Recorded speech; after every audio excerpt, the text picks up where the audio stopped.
a I'm trained. Okay, so let me start again since it's recorded. So I welcome every one of us into today's April parenting webinar. I am Itunolu Aunefade. I am trained as a developmental psychologist, a trauma therapist, a family life, therapist as well. And I'm the co-founder at Tribe Well Life Network together with my husband. Tribe Well Life Network is an organization that is family oriented, that is both individual and family oriented.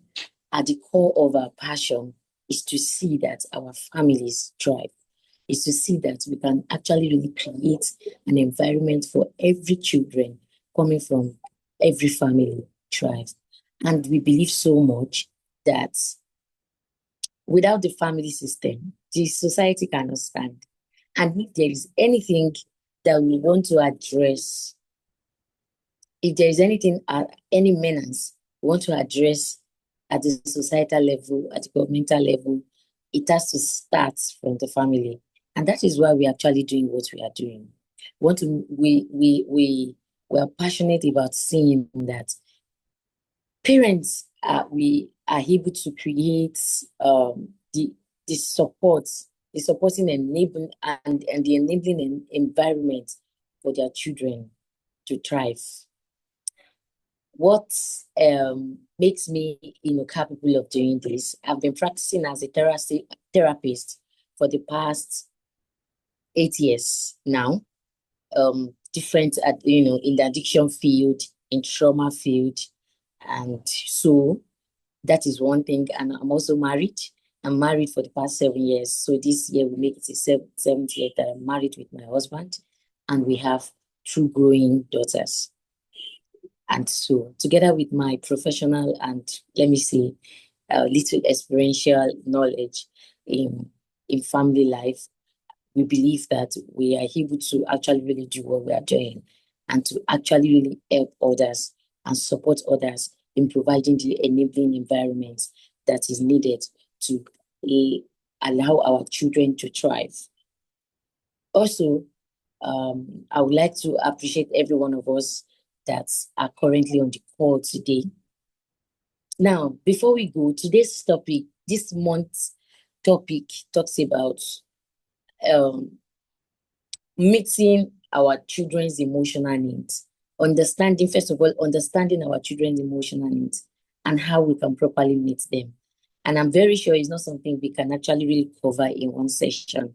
And that is why we said it is part 1, such that we are going to do the remaining parts subsequently, maybe in a month's time or in 2 months. We plan to be doing it on a monthly basis, but if time permits, why not? If not, we can actually do it fortnightly as well. So welcome once again. I see other people joining. Welcome once again. This program is brought to you by Tribe Well Life Network, and I've explained what we are doing.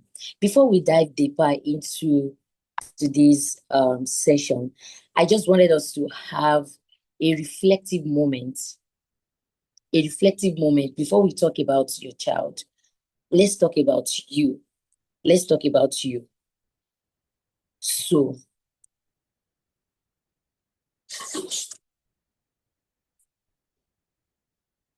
please give me a moment.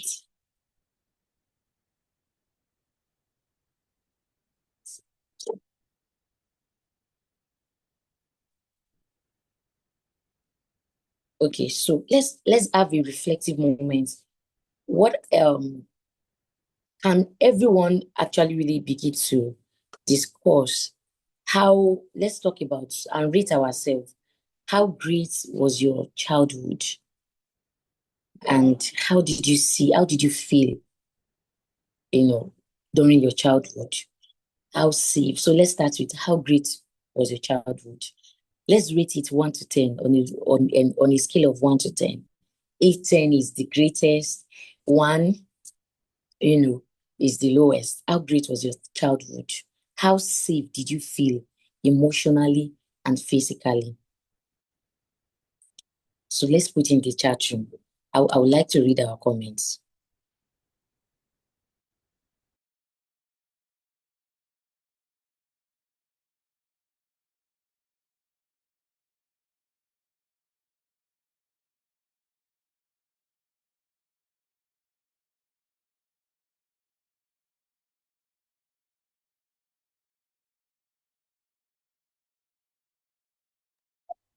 Okay, so I'm seeing Mr. Muson Adewale said 8. Oh, perfect. Can I get more responses from people? How great was your childhood? How safe did you feel growing up? You can begin to rate yourself. How hard did you feel? How hard? Okay, 9 or 10. Oh, great, if possible. Thank you for that, uh, Dr. Afolabi. How great was your childhood? How safe did you feel while growing up? Did you feel that you are emotionally connected to your parents? Did you feel that you are emotionally connected to your parents? How much voice did you have? How easy was it for you to relate with your parents, with your father or with your mother? How connected did you feel to your father? How connected did you feel to your mother? Did you feel you could, how emotionally supported did you feel by your parents? When you think about your childhood, what was your dominant feeling? Please, I actually really want us to put something on that particular question. When you think about your childhood, what was your dominant feeling inside of you? Did you feel different, indifferent? Did you feel resentment? Did you feel very, very happy as a child? Did you feel confused? Did you feel some level of bitterness? So what was your dominant feeling as a child when you were growing up? How valued did you? So I just wanted to take like 7 minutes of reflections. How often did you feel like you belong or you didn't belong?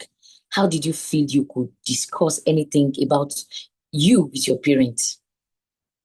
How did that feel for you? How often did you think that you were a problem as a child? How often did you ask yourself, what is wrong with me? What is wrong with me? How much shame did you feel when you get things wrong as a child? When you think about your childhood, what was your dominant, So this is a reflective time, reflective moment. It's not something we can rush. Oh, okay. So yeah, I love your comments, Mr. DDG. Strongly connected to my parents, but more to my mother. Thank you for that. Thank you for that. Thank you for that. All right, so we are going to start, and I will start with this by saying that number is not just your past, it is your parenting blueprint. The way you felt, the way you were parented as a child actually form your parenting blueprint.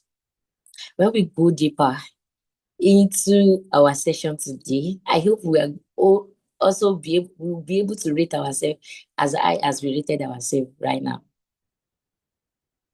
Because that number that you just put in the chat room is not just the number, it's your parenting blueprint.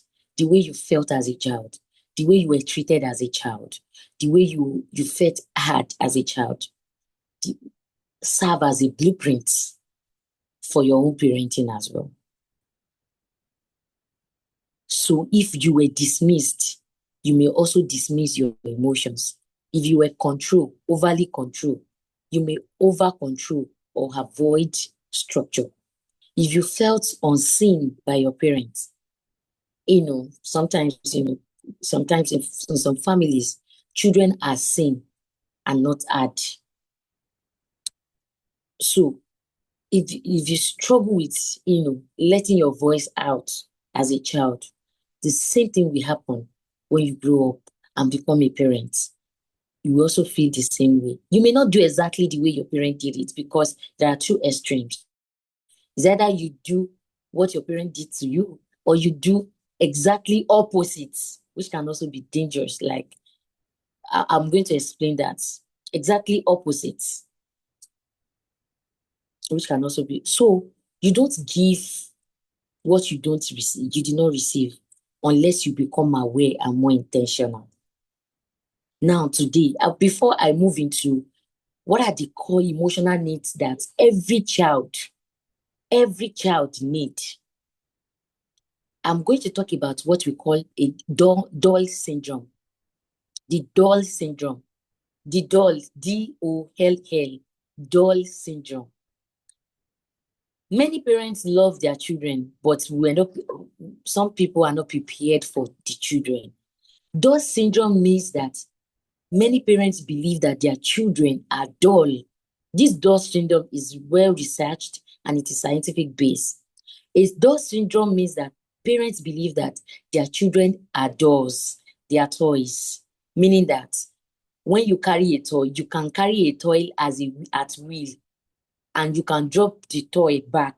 You can drop the doll back when you will at convenience. So a doll is convenient, has no emotional needs, can be picked up and dropped at any time. And that is sometimes this doll syndrome is what we carry into parenting. We believe that our children are dolls. When they come into the world, they are very beautiful to behold, and we carry them at will. And we think that is how they will grow up to be. No, because our children will challenge us. Our children will wake us up when we don't even feel like, or they will want us to carry them when it is not convenient. Our children will, request for things. Parenting will require that we pay some sacrifice just for our children to, just in a bit to actually really meet their emotional need. And this is not convenient. And as opposed to the Doll syndrome, where many people, where many parents carry into parenting, whereby they feel like, once I tell my child, do this, they'll do it. They do that, they'll do that. We always like compliant children, but our children will not always be compliant. And that doesn't mean that they are rebellious. That doesn't mean that they are rebellious. A child will interrupt your sleep. They have intense emotions. They need constant attunement. So really, when reality sets in that, this child is not a doll, actually, in parenting, it will go against who I am and what's my timing. Sometimes, even, parenting adults, teenagers, a bit older children, we require that you put off something, your own, structure for them. And it requires that you just accommodate them into your schedule, which may not be convenient. And parents now feel overwhelmed when reality sets in that, seriously, these children are actually not what I think. Expectation will not clash with reality, because we expect our children to stay where we want them to stay. We expect them to say yes when we say yes. We expect them to say no when we do no. But no. When it comes to parenting, it's actually really different. And then we begin to pour out resentment, be angry. And let's do some confession here. How many of us, at some point in our parenting journey, we were ever resented towards, we had some sort of resentment towards our children? Can we just do let's just be vulnerable? I have felt it too. In this 7-year journey of parenting, I have felt some intense resentment. Why with these children, especially when you give them like simple instruction. I have I have a preschooler and a toddler now. They will keep on saying, "Mommy, why? Why should I do it?" Almost every time. And as much as I'm trying my effort to be patient, sometimes one can actually really run out of patience. Let's put in the comment section. How many times has there been a time in your life that you felt really resentment towards your children?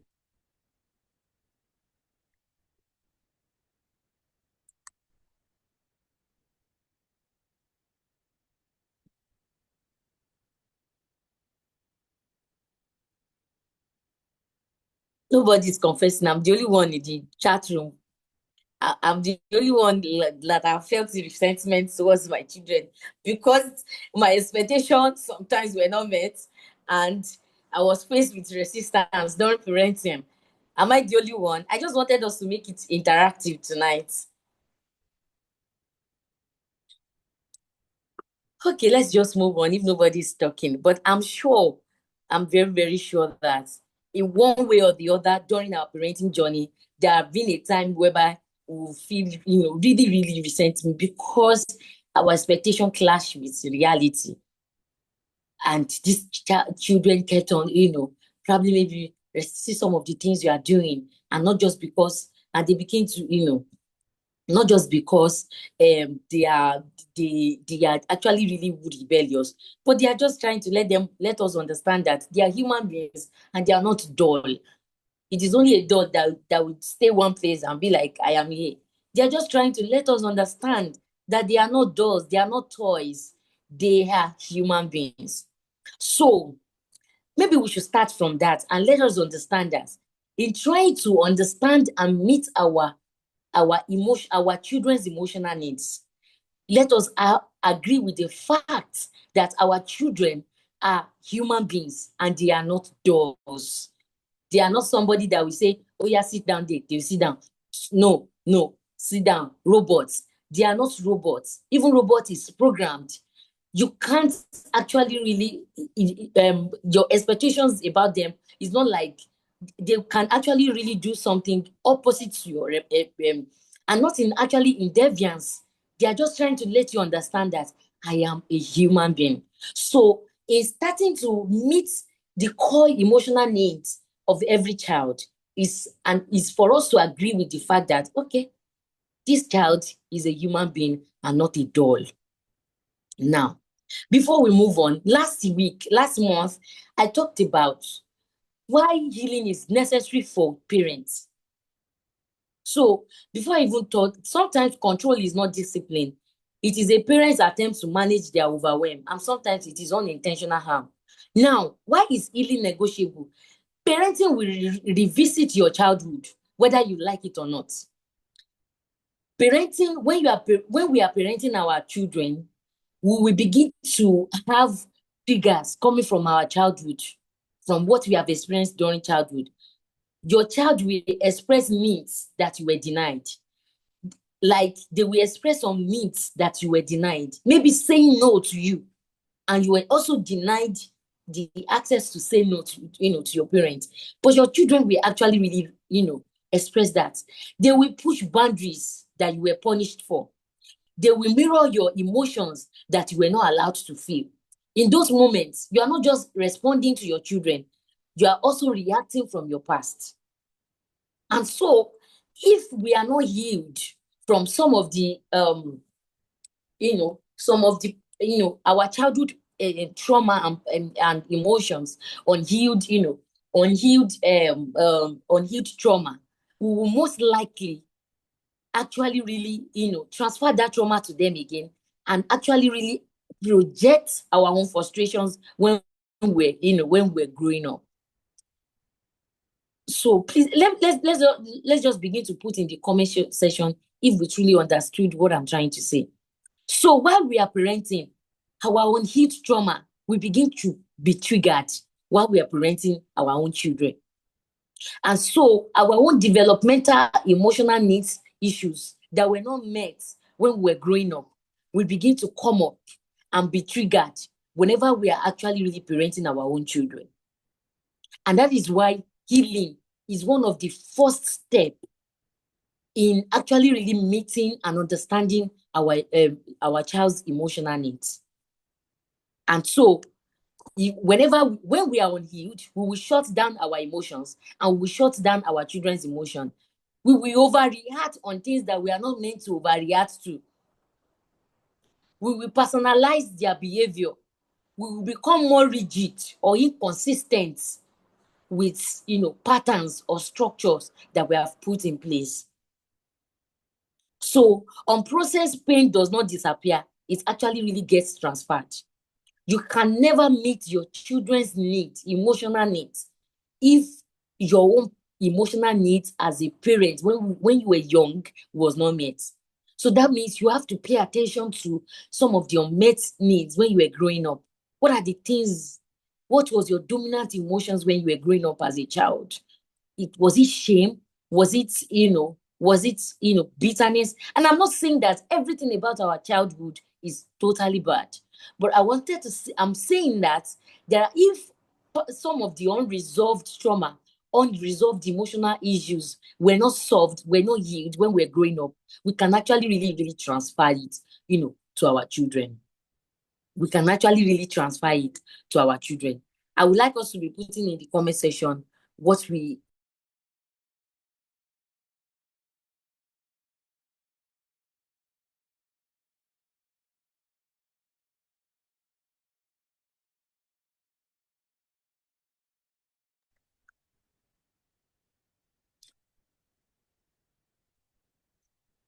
okay, I can see it. Okay. Okay, so I saw some of the comments. You said, okay, it happens yearly because I brought them into the world.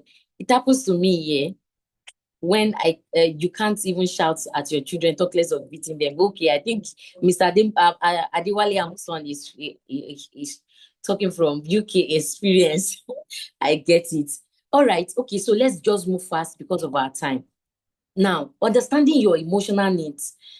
Now, some of the problem we are facing these days, resilience, children not having, enough resilience to, face life difficulties. And why this emotional needs is very important is that beyond us, because sometimes if we focus more on the basic physical needs that our children need, shelter, academics, food, what else? Food, shelter, and yes, their education, which is very important. If that is all we focus on, and if we are not equipped to actually meet their emotional needs, we may actually really leave a huge gap in our parenting, and that can result to adverse childhood experience. Now, I've spent about 7 years or 8 years in addiction field and also trauma field. And I understand now more than ever before that most of the children, adult children I interact with that are suffering from addiction or some from other, things, and not necessarily because they came from a bad family in quotes, but they came from a family that everything actually really looks okay, but their core emotional needs were not met, which left a void in them. Let us know that our children also depend on us in actually really meeting these emotional needs. As our children dependent on us for food, for shelter as they are growing up. And I understand that as I'm talking now, there are parents on this platform that are from, there are different stage of their parenting. I quite understand and reckon with the fact that some parents here are already parenting adult children, some parents here are parenting young children, and some parents here are probably maybe, they have gone past, the first, 15 years of their parenting. I understand that. But you can actually really start from where you are currently. Now, let us reckon with the fact that as parents, our children are dependent on us, not just only to provide for them for their physical needs, which are shelter, food, you know, what else? Academics, providing for their, education, but they are also dependent on us for their emotional needs to be met. Children, growing child generally does not have the capacity to meet their emotional needs themselves. And so as adult parents, as adults, as emotionally matured adults in the family, we are saddled with the responsibility to meet their emotional needs. And if these needs are not met, we are going to leave a huge gap in their emotional being, a huge void that they will forever be living to meet, because the first few years of their lives, nobody was able to help them to meet their emotional needs. And this is actually what many people struggle with later in life, as we are going to be seeing in subsequently. What I mean by that, people that are struggling with addiction today is actually a trauma outcome, not necessarily because probably maybe they face huge, big trauma in their life, maybe loss of a loved one or something. It could actually be because nobody taught them how to regulate their emotions. And adverse childhood experiences, adverse childhood trauma that people, that I talked about last month, for those people that were there, adverse childhood is not only about big things happening to children. It's actually about subtle covert thing that goes on internally within them that was not solved, that was not resolved by their parents. Emotional neglect, inability to be able to help our children co-regulate their emotion, and some other needs that needs to be met. Let me tell you, let it be known that our children, our family is an agent of socialization. Our children does not become human beings just because they have the physical form of a human being. We actually make them human by the way we parent them. We actually really make them human by the way we parent. That's why family is an agent, the first agent of socialization. Take, for instance, if a newborn baby was born in a desert among monkeys, that baby, and is being nurtured by a monkey mother, that baby will behave like a monkey.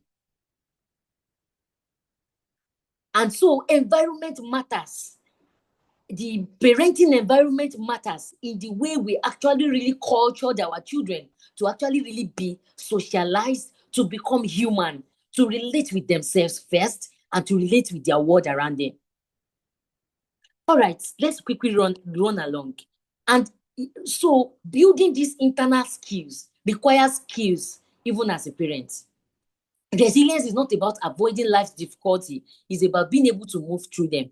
A resilient child can feel emotions without being overwhelmed, can recover from stress, and can adapt to challenges. Let me share a few examples, because I can say I came from a typical good environment in a way. I came from a very good moral background, but I struggle with a lot of emotional overwhelm, confusion, especially through my secondary school and university. I'm talking from my own personal example now. And if I begin to mention some specific cases I have handled, I just knew that it was from parenting gap.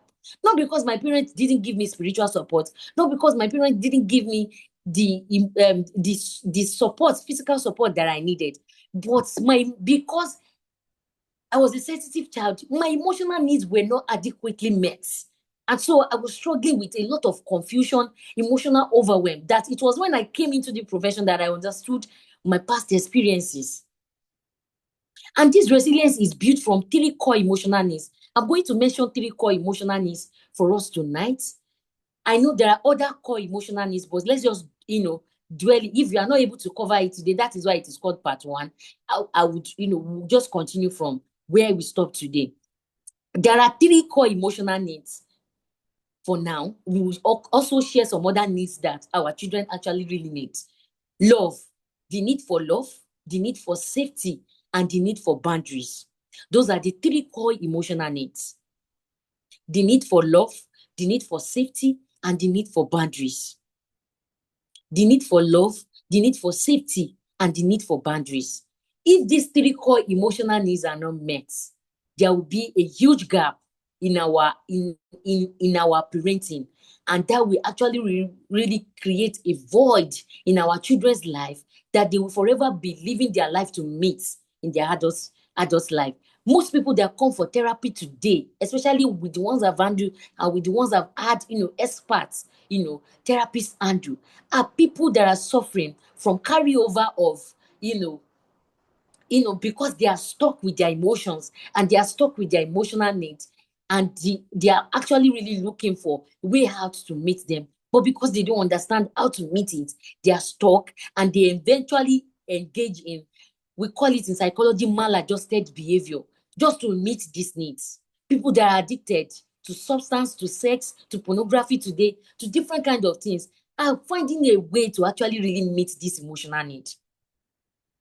People that are going through with neuroses, we call it neuroses, not necessarily mental. So there are 2 types of mental health issues. People that are physically really, really healed, like that are tampered with their functionality, like people that we term as mad, people that are going through psychosis, that cannot function well again, people that we call insane, that they cannot really, are not attuned with the reality of what is going on around them. Those are one part of mental health issue. Another part of mental health issues are functional. People that are functional, they are going through day-to-day activities. We can call them achiever, but they are going through internally with depression, anxiety, difficult, like overwhelming emotions, which can be actually really be coming from the fact that they don't have an anchor within, they don't have a safe place within them. And this actually results to parenting gap. So let's go on. I've mentioned the three core needs, the three core emotional needs: the need for love, the need for safety, and the need for boundaries. What are these three core needs? Let's start with the first one, the need for love. Human beings don't just need love. We need to feel loved. And sometimes parents with well intentions, parents with, and so let me give a caveat here. The fact that we are saying parent, that doesn't mean that we have to be a perfect parent. We just have to acquire the skills that we need to help meet this need. Human beings don't just need love. They need to feel love, not performance-based love. Not because you do something good to me today and I love you for it. Children, for them to actually really grow into an emotionally stable human being, they need what we call unconditional love. So not because I love you because you behave well today. I don't love you because you behave, in another thing tomorrow. I love you because you got straight A's in your exams. And I don't love you because, you had 70 or 60 in your exams. That is called performance-based love. So children, as they are growing up, even adults, we need what we call unconditional love. What makes a child feel loved? Number one is attention and interest. Tell me about your day. You are interested in what they are interested in. There is eye contact. You are present with your children without distraction. You can be a remote, like you can be working remotely, physically present with your children and not emotionally present with your children. And our children has what we call six sense. We used to say there are 5 senses. There is another 6th sense that our children has. Our children can be able to dictate who you are, your authentic self. And our children can absorb your authentic self, can absorb who you are authentically.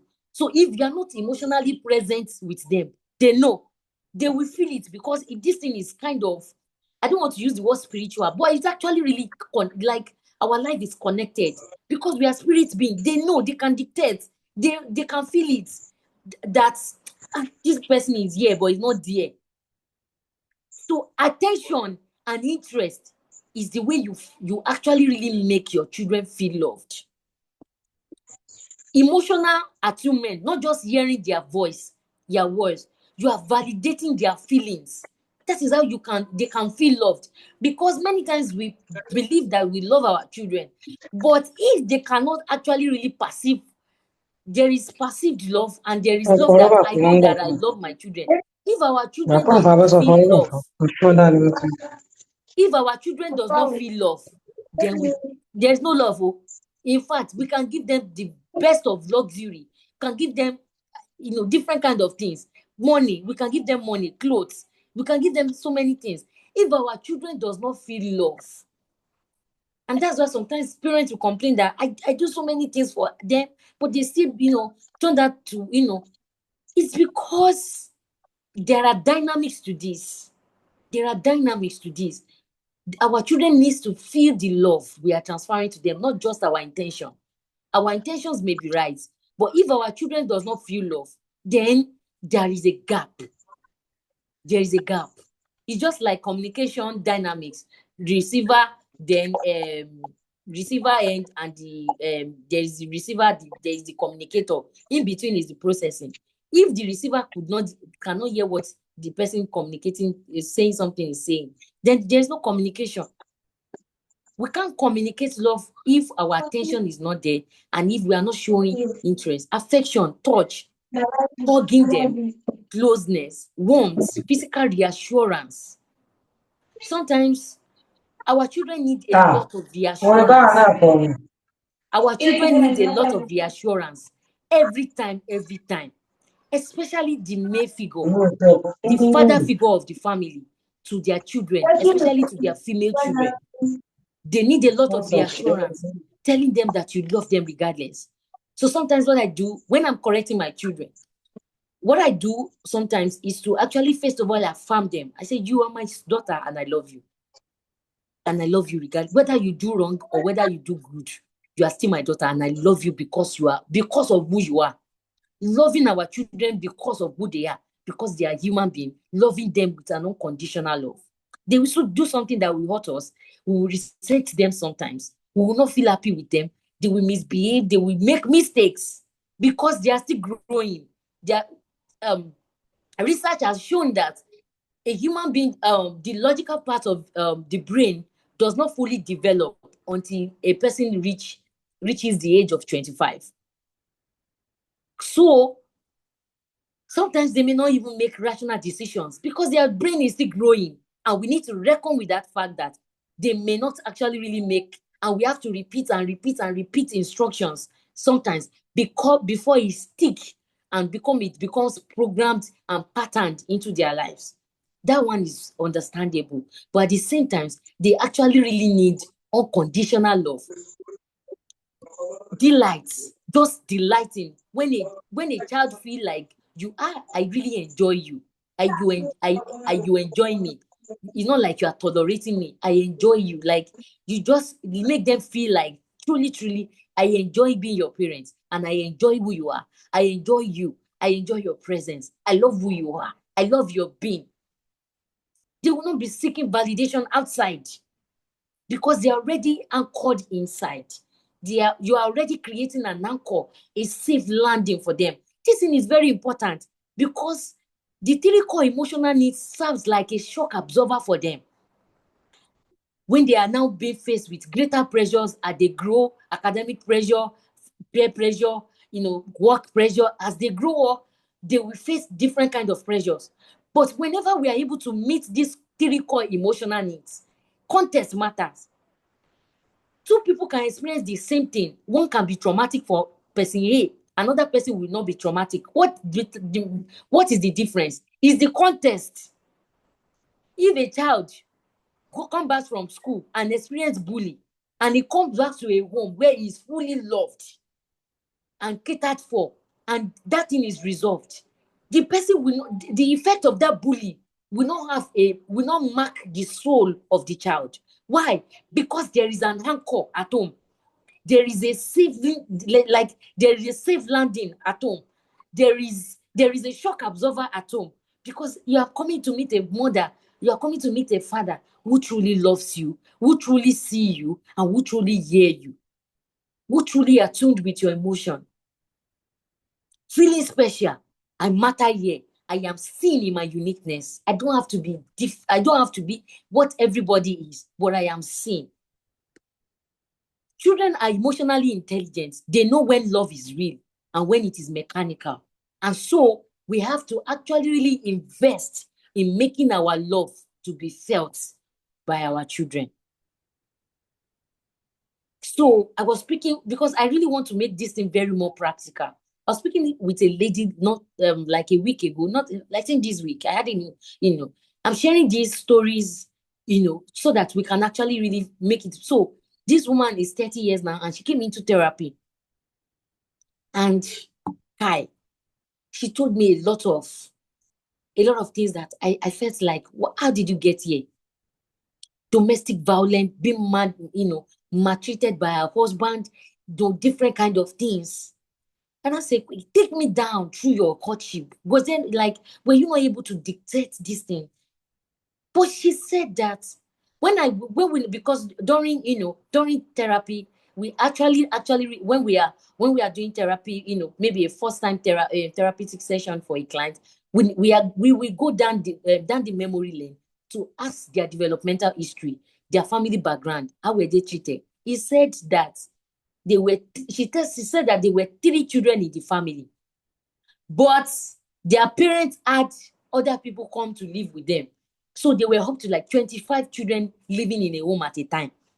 She said she did not, that she's the firstborn of the family. She did not feel loved at all.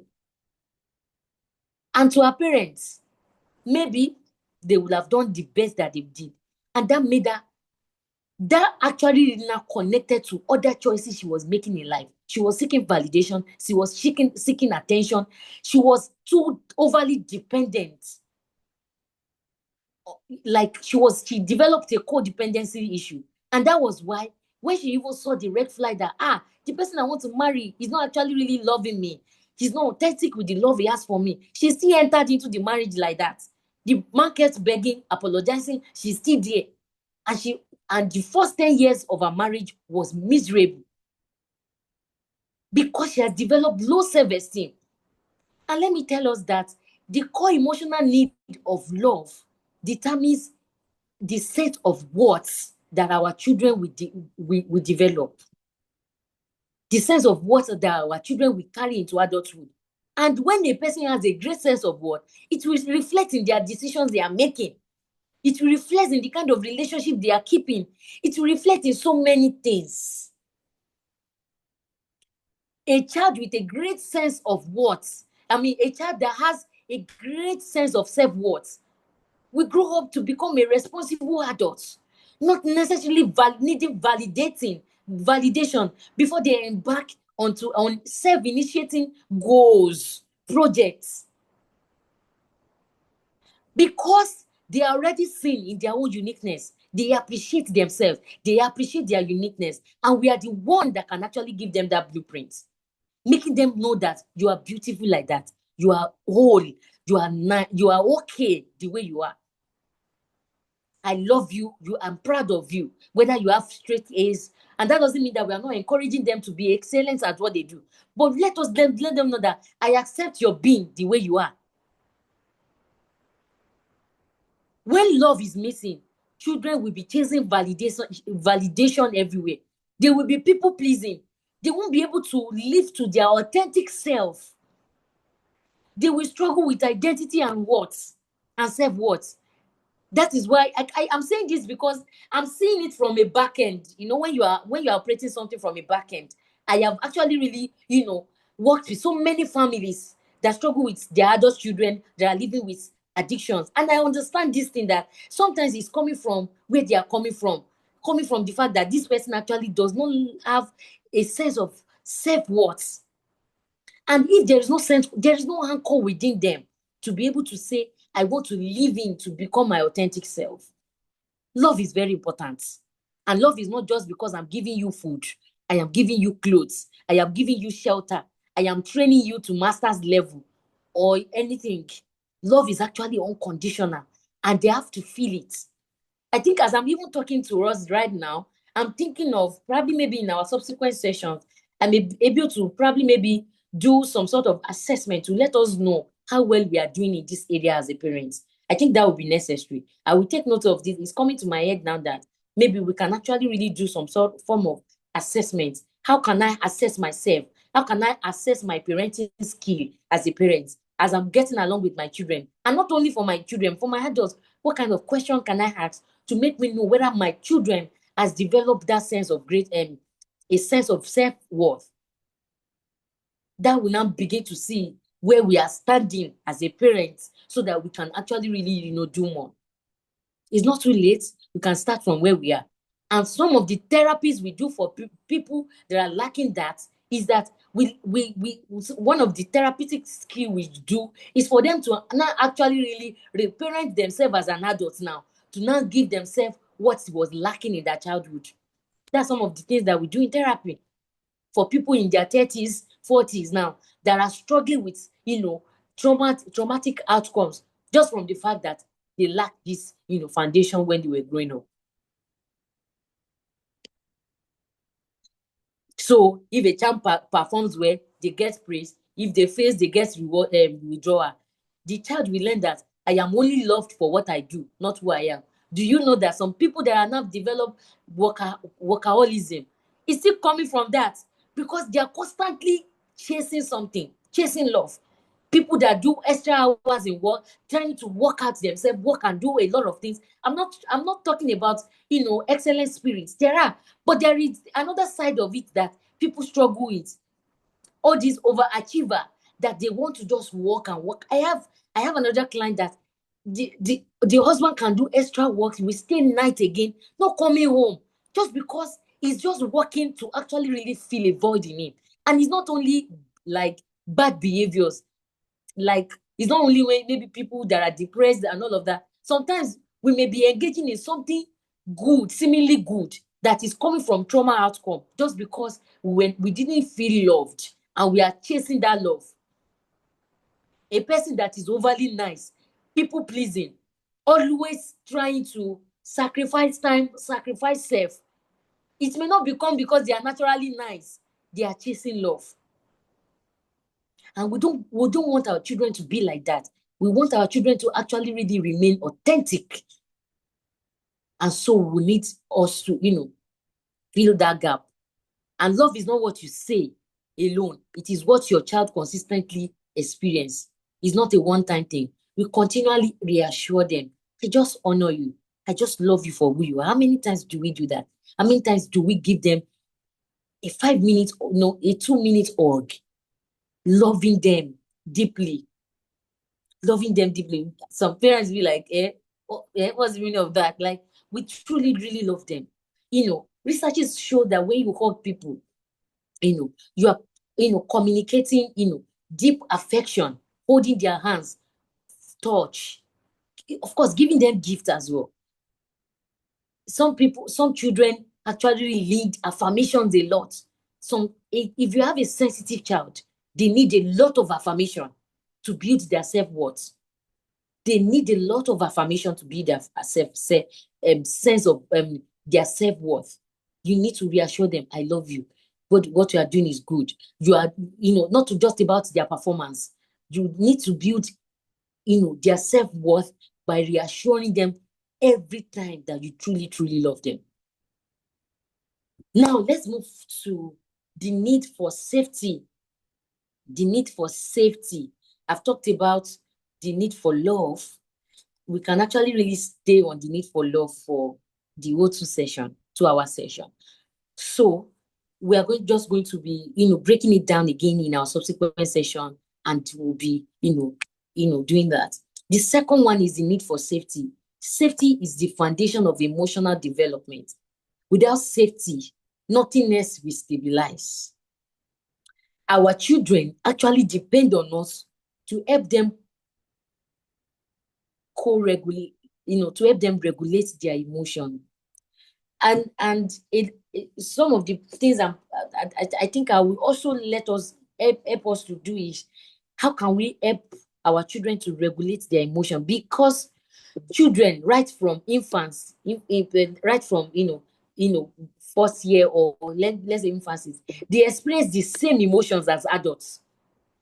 They experience the same emotions. The difference is that adults can make sense of their emotions better, but children cannot. They need their adult parents to be able to make sense of what they are going through. They can be throwing tantrums, they can be doing a lot of things. Even our teenage children, they can just be moody and everything. They may not really understand. So you help them to name their emotion, to co-regulate their emotion, to say, what are you feeling currently? Sometimes they go, what I do for my children at times. So one of the things I'm currently inculcating into my bedtime routine with them is to actually really do some relaxation techniques with them, finger breathing for them. I'll tell them to breathe out, breathe in, breathe out, breathe in, breathe out, breathe in, to actually really help them to regulate them, to create a sense of safety within. Let me tell you something. If a person does not have a sense of safety within, anything external can actually really destabilize such a person. Anything external can actually really, destabilize the person. There are two types of safety. We have physical safety, we have emotional safety. A child can be physically safe and not emotionally safe. Emotionally safety means that a child is not shamed for their feelings. Because a child is angry and you say, why are you angry now? And you also had your own anger to it. The child will learn how to shut down their emotion. And when a person shuts down their emotion, more or less like you have dehumanized the person. The person will not know how to express their emotion. They will be emotionally numb. I think, it's not that I think, this is one area that we are missing a lot. Now, what we do currently in therapy for people that are going through traumatic, having traumatic experiences or trauma, they are facing a lot of trauma outcomes, is because they don't know how to feel. And I know this is coming from a deepest, like a deep passion I have for parents. As parents, we must acquire the skill to be able to help our children to feel their emotions. Let me just say this. We are tripartite in nature as human beings. Don't forget, one of our core responsibilities as a parent is to make our children human. When I mean human, I'm not saying that they are not human beings, but to make them human, to make them feel their emotions, to make them understand their willpower, to make them understand who they are and their mind. So I said we are tripartite in nature, spirit, soul, and body. That soul, we need skill to develop that soul. Part of our soul compartment is emotion. If we do not know how to relate with our emotion, I'm looking for the right words to say. If we do not know how to relate with our emotion in an appropriate way, if we do not know how to create a positive relationship with our emotions, there will be a lot of traumatic outcomes coming from it. Because our emotions will be shut down, and our emotions are meant to be filled in our body. We are thinking beings and we are also emotional beings. And if we do not learn, that is what we call emotional intelligence. How do we relate? How do I relate with my emotion? How do I name my emotion? And it has to start with us first. Do I know when I am angry? Do I know when somebody crossed their boundaries with me? Do I know when I am excited? Do I know when I am shamed? Do I know when I am oppressed, when I am disturbed? Do I know when I'm not happy? Do I know when my emotions are down? When you are not able to relate with yourself, when you are not able to create a positive relationship with your emotions, you will not be able to help your children to do the same thing for themselves. And that is how we create trauma. And I said earlier on that trauma does not happen when big things happen. Maybe when somebody died. Maybe when those are traumatic too. But the big trauma that happens most of the times is when these core emotional needs are not met. Yes. So we have what we call overt trauma and covert. Covert is some things that are not seen with our eyes, but they are happening with us internally. A child that is experiencing emotional shutdown is actually really experiencing a traumatic experience. A child that is feeling rejected. So don't forget, we are talking about the need for safety, and there are two types of safety. We may be able to provide physical safety and not able to provide emotional safety. Emotional safety is beyond the house we are living. Is truly is our family a home. Home is different from house. Home is when somebody comes in and feel like really feel at home. You feel safe with the people you are living with. But if a child comes back home and is feeling rejection and feeling shame for mistakes that they make, and not that they are corrected, but they are first of all humiliated before they are corrected. Look at you. You cannot be ashamed of yourself. You are not ashamed of yourself. We are already giving them a sense of shame.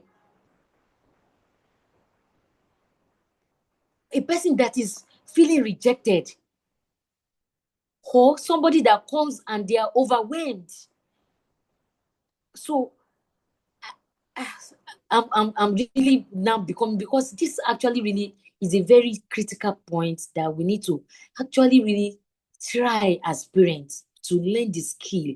First of all, for ourselves, emotional intelligence, ability to name our emotions. And it's not just only naming our emotion. What am I feeling currently? And what am I thinking about my emotions? So if a child come and is very angry, and the emotions are not validated, the problem is not about the anger. What do we do with the anger? And the person comes and say, "You're angry. Why are you angry? Come on, go back." Or the person, a child is crying, going through some tantrums, throwing tantrums everywhere, and we are just saying, "I will lock you. I will, I will give you more reason to cry." Why are you crying? What did I beat you? We are not validating their emotions like that. And before you know it, the child will begin to learn that my emotions are not meant to be felt. They are not meant to be validated. This thing is serious, because this is like a foundation for so many people that are going through a lot of mental issues currently. And mental health issues is divided into two. Some people are living with mental health issues, but they are still functioning. They are still going to work. They are still eating. They are still doing a lot of things, but they are going through a lot of emotional issues. This is the foundation. And so this continue, and the child becomes anxious, withdrawn, aggressive. If you see an overly aggressive person, a child that is overly aggressive, this is where it is coming from. The child does not feel safe, and it can come from two extremes. The child can be overly withdrawn or aggressive, reactive or anxious. Co-regulation is the powerful concept here. If we are calm as a parent, we are learning, we are teaching our children to be calm, to learn how to regulate their nervous system. There's so much to discuss here, and that's why maybe I will still dive deeper in the next session, especially this safety. I will dive more deeper in our subsequent session, how to properly really actually really address this safety issue, how to co-regulate your children's nervous system, so that their body will not stay on an alert mode forever. If a child feels unsafe, their fight or flight system will be reactivated. Their body will stay on alert, and stress will become chronic for them. Critical moment, when a child runs to you in distress, what they meet matters. If they meet there's calmness from you. If they meet calmness from you, their system will be regulated, because you are trying to help them regulate it. If they miss dismissal, if you dismiss their emotions, they will be shut down. Their emotional pathway will be shut down. And we are creating a foundation for mental health issue. If they meet anger, they will develop anxiety and fear. And if safety is missing, children will be learning that I am alone in this world. I am not safe. They will stop expressing their emotions, and they will develop survival behaviors. If I go on to talk about the survival behaviors, even we as adults, we are doing it a lot. Because there are two modes that humans being can be. We can either be in survival mode, or we can be in thriving mode. When we are in survival mode, we are either in fight or flight. We are either running away from something, or we are fighting something, either aggressive, anxious, or depressed, or we are facing a lot of overwhelming emotions. I don't know. Let me know in the comment section if we can relate with what I'm saying. Let me know if we cannot. Well, let me know if we understand a little about what I'm discussing. Let me know. Can we relate with it? Do we understand to some extent what we are discussing today? If not, so that we can have the session saying. Okay. So a child who feels safe will learn how to feel. A child that does not feel safe will learn how to fight for their life, like protect themselves, live in a survival mode. Let me go through the last one. I've already said that we are going to do like some sort of, maybe curate an assessment to know where we are in our parenting journey. The need for boundaries. The need for boundaries is the third emotional need. So we are in the world now where people are now supporting positive parenting, which is okay. But boundaries are the structure that supports growth. Without boundaries, there will be chaos, there will be lack of self-discipline, there will be insecurity. When there is harsh boundaries, people will live in fear, suppression, rebellion. What is boundaries? Boundaries define what is okay and what is not okay. Where we end, where other begins. And it is our duty as a parent to actually really set appropriate boundaries. Children learn when their environment is predictable, when we are able to create structure for them. These are the rules in our family. This is what we don't do. And those rules will go aligned with our values for the family.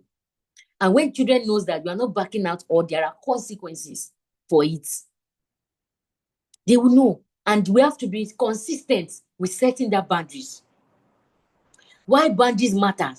It creates predictability. It builds inner discipline. When people suffer from self-discipline, it's because they lacked boundary, and because their need for boundaries was not met when they were growing up. When people lack self-discipline, inner discipline, is because their need for boundaries was not met. There was no predictability. There was no structure. There is not a system. Children grow better and grow to be a safe, responsible human being if their environment is structured and there is a system that runs. They know what to expect from you. They know what to say no to, and they know what you say yes to. They can say yes and no to themselves. And boundary creates predictability, build inner discipline, and teach responsibility, and strengthens identity. And this will develop their willpower, their decision making, and their emotional strength. And boundary also means that you're helping them to build emotional resiliency. This is where resiliency comes. When you give them tasks to do, age appropriate tasks to do, you are building their inner muscle to cope with external pressure. I often liken family as a nursery bed. Nursery beds in agriculture, whereby you first of all grow those tiny, tiny seeds, and then we then transfer them to bigger riches when they grow to plant. Then we transfer the plants to bigger riches. That bigger riches can withstand flood. But nursery beds cannot withstand flood, cannot withstand rain, cannot withstand harsh weather. And that is our family. Our family is when we build that foundation for them, so that when they go outside our home, they can withstand, they will build resiliency. A lot of children are coming down with depression now. It's because these core emotional needs are not met. Many mental issues that we have these days, people are facing these days, not these days, it has ever been. It's because people, they have lacked that foundation for them to actually build resilience and cope with life issues. So when we are able to be consistent with our boundaries, and boundaries means that it's not that it will be too strict and insensitive. Sometimes some parents actually really build boundaries, but they are insensitive. They are too strong for them. That's why sometimes some of our parents come say, hey, my parents were very wicked.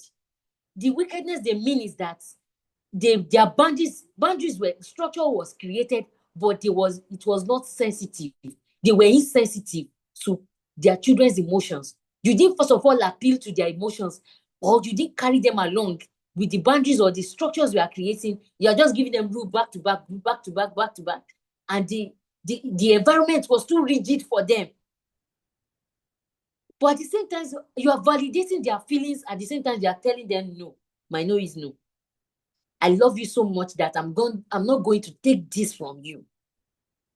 You are affirming them at the same time. You are saying that this is the rule in our family. We don't do this in our family. You are meeting their equal need for love, and at the same time, you are meeting their need for boundaries. It is balanced. But when you are meeting boundaries and you are not meeting the needs for love, it will create an insensitive person which is too rigid and too insensitive.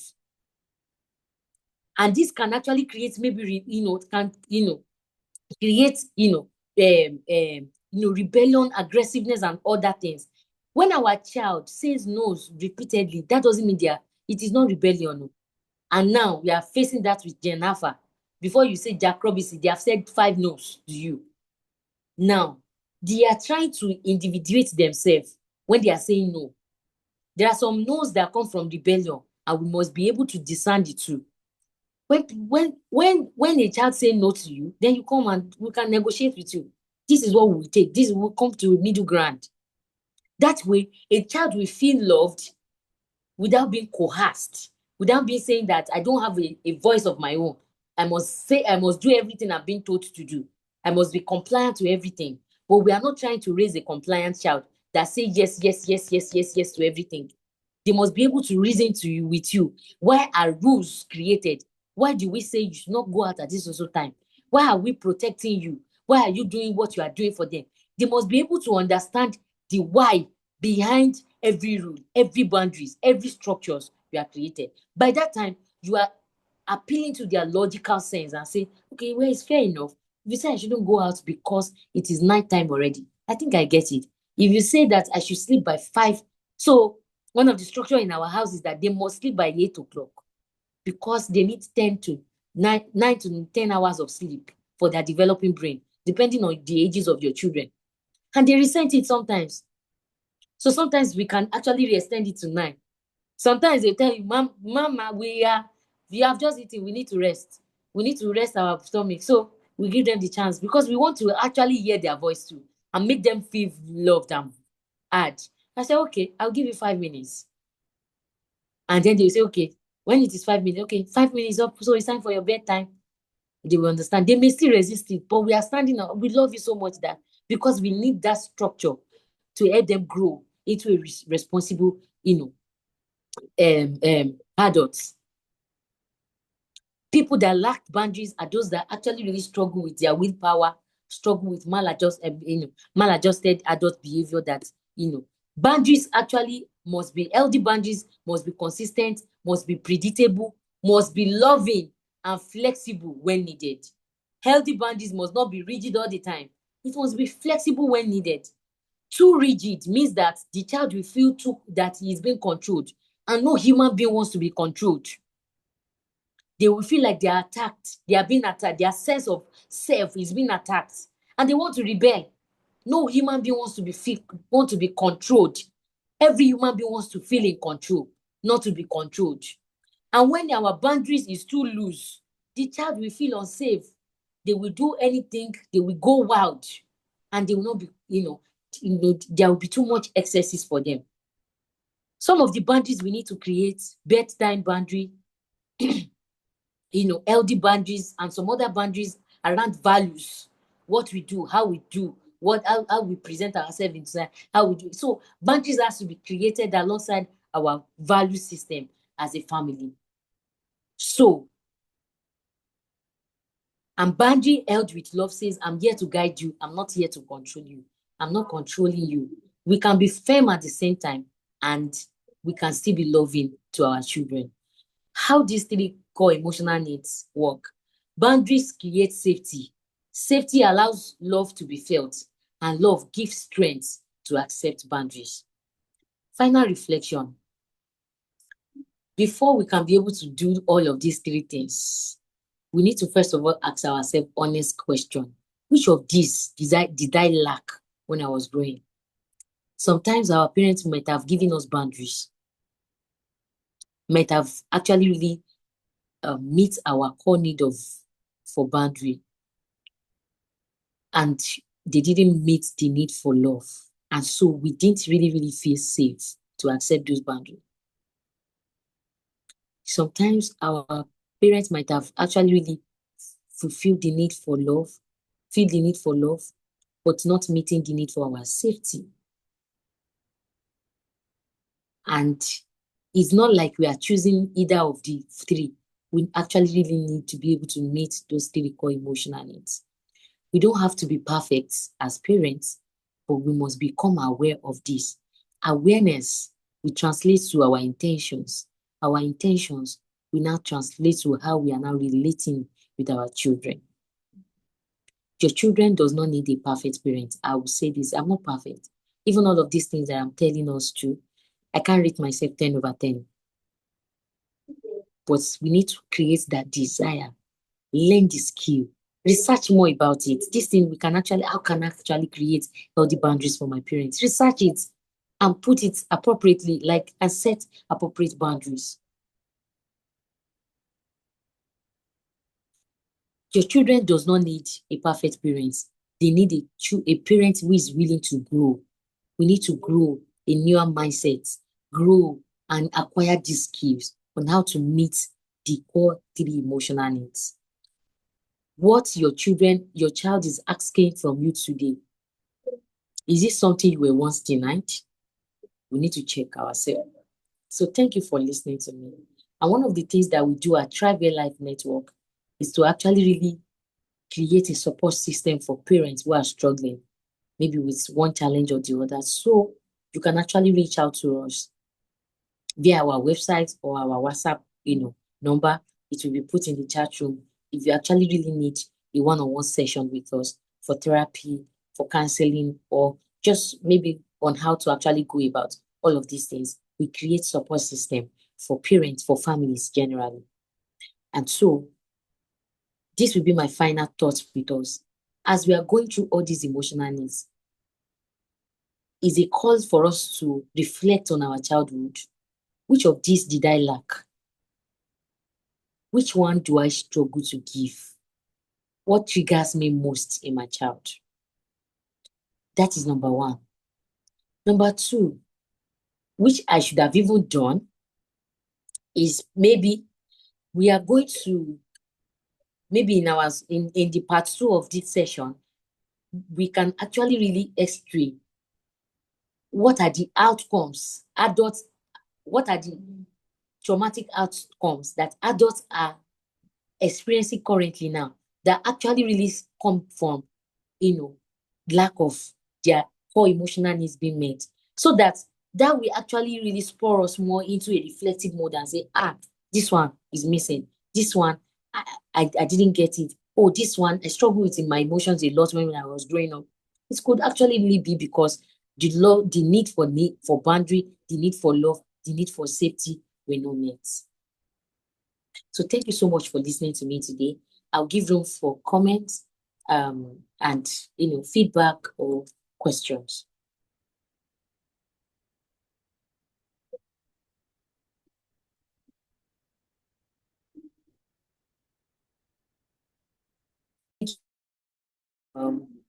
Is it Mrs. Nkechi comments?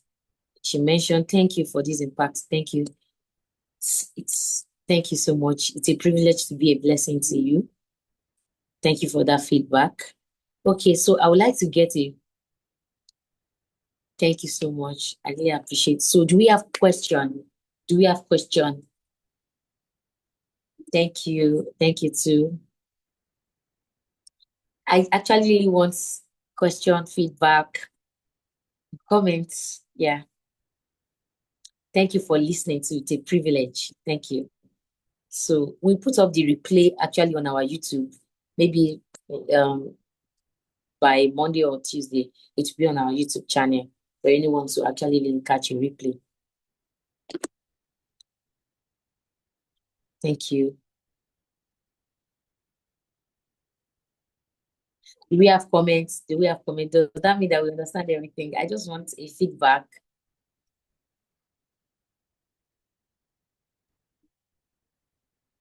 Okay. Thank you for the positive feedback in the chat room.